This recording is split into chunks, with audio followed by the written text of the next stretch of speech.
I think a couple of things. The level of care has improved considerably with the various forms of treatment for common illnesses. And second thing is that there are other problems that have cropped up as well. One of the most things that we see now is the mental health problems of the teenagers and, what I'm saying is even younger children. So now we have to deal with those problems as well. So this is where we need to really get things moving. Community pediatrics is completely different from the way it was when I started. In the 1980s, mostly we looked after children with acute illnesses. The types of patients that we see now are patients who have chronic complex conditions, whether they're medical conditions or whether they're neurodevelopmental conditions, and they have many associated difficulties with these conditions and diagnoses, and they need a lot of support from a variety of people. Yeah, I mean, it has changed incredibly. And I think most recently there's been some challenging anti-science, anti-medicine approach. And I think it's extremely difficult for current physicians as they're trying to, work with parents and families, to maintain their patience and their science focus as to what works, what doesn't work, and support parents to make the best decision possible. So important that we keep true to the science in front of us while hearing and understanding the issues, the concerns, the questions of parents. But it's very different now than when I initiated practice, for sure. There's been quite a bit of evolution. When I started practice, I was looking after children with mostly respiratory illnesses, whether it be bronchiolitis or asthma. Now, my practice has become predominantly neurodevelopmental and mental health. So it's evolved quite significantly in that regard. What I'm practicing today, I wasn't prepared for. All right. So that evolution of change in practice,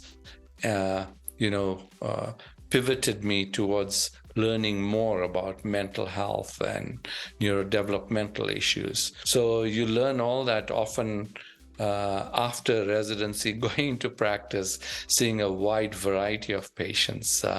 And that's so important to do, is see lots of patients and learn from each patient. Locally for us, one of the biggest changes has been growth in our community. So when I started, I was one of 3 pediatricians, and now we're 8 pediatricians, and we are just as busy. And so the community has grown that much that we've needed that kind of growth in our department, the number of physicians that we have. And for me personally, the ability to have conferences and continuing medical education virtually has been transformative. There's lots of CME that we can access. There's, every week we're getting really good quality, high quality CME through our local tertiary center, which is Sick Kids, or through Project Echo, which makes it a lot easier to stay up to date. You lose the face-to-face contact, which I miss, but it means that we're able to access a lot more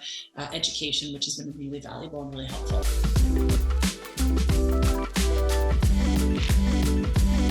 Community pediatrics has been evolving over the years, and there's a lot of room to evolve further.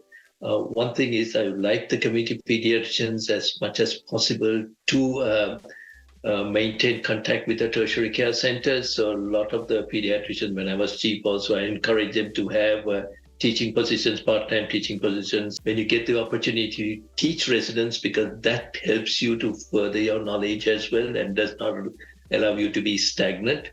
But I think preparing our learners for that kind of medicine is important. Practicing in multidisciplinary teams, not having solo practices. Canada is broad. I mean, I can tell you in Alberta, our rural regions are not well served at all. So developing experts in rural pediatrics, and encouraging and attracting individuals in those areas geographical areas. So important. I think it's going to be both good and challenging. I think technology is going to continue to evolve and I think help us. Generally, it's a good thing that they're well informed and they also have access to technology, but sometimes it's a bit more challenging because they may have seen something or read something online that they don't have context for. And I think that will continue to be challenging with ongoing through social media and technology, which I think is a double-edged sword. I would see the evolution from that episodic acute care to more chronic complex care, moving towards team-based care. I think that would be a wonderful future for pediatrics if we, as community pediatricians, were part of a team that included dietitians, social workers, clinical counselors, physiotherapists, perhaps occupational therapists, etc. Maybe not always on site, but a team that we can work with and call together.